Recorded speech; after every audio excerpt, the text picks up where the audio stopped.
October 30th, and we just all got finished watching the Apple event.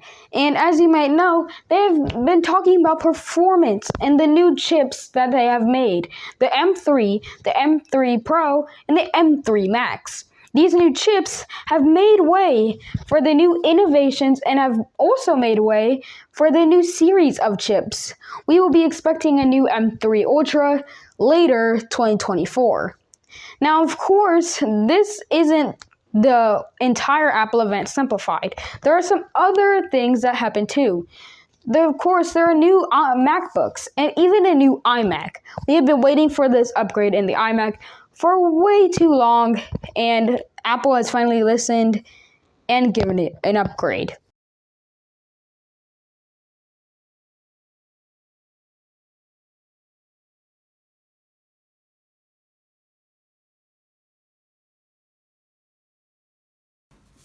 What somebody like you would want to know, are these chips actually more powerful than the last? And are they worth your money to buy today? Now, with any normal laptop like this, there is a trade-off.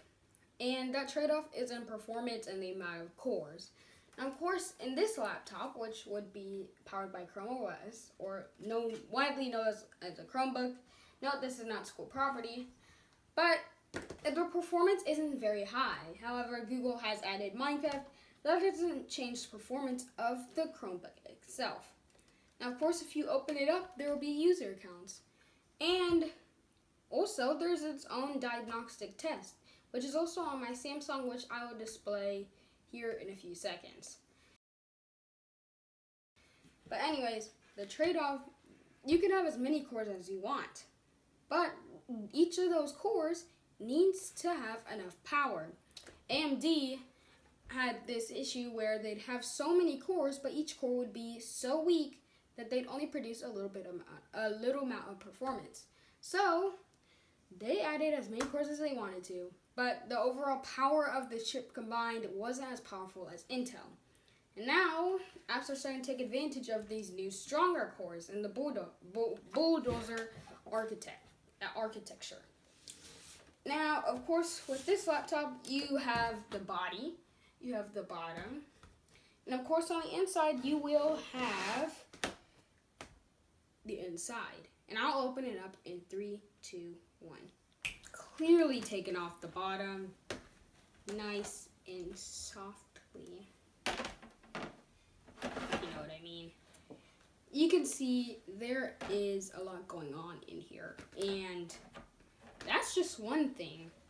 Of course, you've got the battery. The battery capacity itself is about 4,471 milliamp hours. Now, of course, all this can be removed. There are a bunch of levers here, and I think these two are the speakers, as the speaker holes would indicate. Now, of course, you might be screaming at me, why would you take apart this laptop? First of all, I did not do anything bad to it. I just simply took off the cover. If I really wanted to show y'all what it was, I would have dug in there. Anyways, back to the point. Now you see the space of a laptop. Now you might know in places like airlines, laptops need to be scanned heavily and possibly taken apart because there's a bunch of space for any weapons or ammo to be held inside, but this laptop has none. And there are a bunch of delicate cords, and you can see the company, which will not be shown in this video for, no copywriting. Now, the speakers are right here. Shouldn't really be touching them, but there you go. Circuit board is only this big. And here's the issue with laptop. If we want any better processors, of course, the logical answer for you would be, just make a bigger laptop. But this is already considered like a large laptop. How much bigger do you think we should make laptops? And honestly, 90% of people would be like, nope, this is the size laptop should be. So, with the new 3 nanometer technology, there is a lot more transistors, almost more than 3 trillion transistors. And all those make the chip more powerful than it was last year and the year before that. So if you're on any Intel laptop, including this, you should definitely go to MacBook or Apple in general if you want more power. And you can get a laptop, MacBook for around this price with an even better battery, and an even better processor. And it can even be cheaper. They can bid lower. Now, of course, not everything's pretty on the inside. And as you can see, it's been put together perfectly. Now, let's get back to the point. These new chips, of course, have more power, but if we're talking how much power, what do we mean by power specifically? Well, there's almost two types of power. There is either power per watt or just overall performance. And the performance is pushing it to its limits. Meaning that if I just put it on here for a second, we're back. And this is the menu, what it'll look like on Chrome OS. Now, if we scroll through it, there is a discharge test and there's a CPU test. And obviously we are on guest mode right now, so no accounts are logged into. Now right now, it shows the graph that shows exactly what's happening right now. Now if we hit run CPU test, it'll show that the CPU is actually going up and the temperature is going up. And the fans inside are trying to keep it cool. However, it is rising temperature. And it's obviously a 2.49 gigahertz chip. And, well, not exactly, but it's the performance currently. Now it's gone up a little bit. And right now it's running the stress test, the cake test, and then the floating point accuracy test, then prime search test. Now there's also memory test. And right now it's still going. It's raising temperature too. Obviously it will tell me whenever it's done. So we hit stop test. You can see it goes all the way down. Now we can do other things. Like we can hit connectivity. And we can also go to keyboard and like you can do all these things. And if I just hit X here, and then I just, go to here, go onto YouTube and search, or just SBDT Tech, if I can even find the C. H. This is where the magic happens. You now go up by a subscriber, and we need your help. Your help is what we need.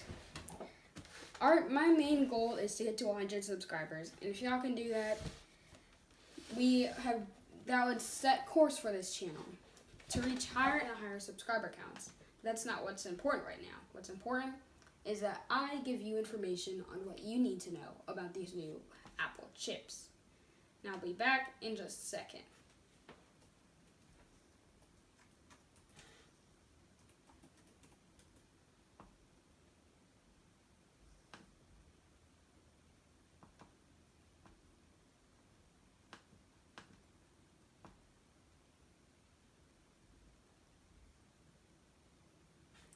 Alright, now we can go back to where we were. Now, this will just show comparing. It's comparing currently. Now, this is probably the most powerful M3 chip one. So let's change this out for, we can go to MacBook Air with Intel. And it'll probably show an image anytime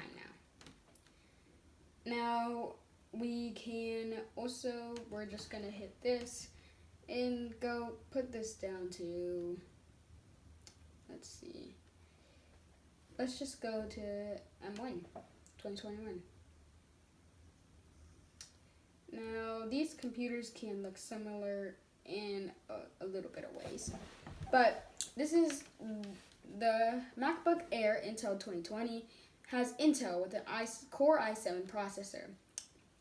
Now this MacBook has M1 Pro or M1 Max. And the latest one has the M3 Pro or the M3 Max on the MacBook Pro.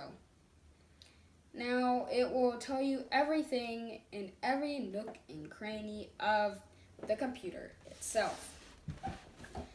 Now obviously it'll tell you the gigahertz of the processor.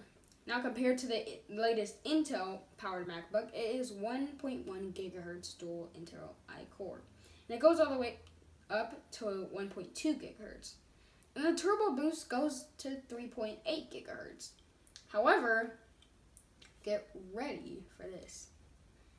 There is a stacked top on top of what it can do. Now, it does not state currently the gigahertz of the chip. But, obviously we can see it is a very powerful chip indeed.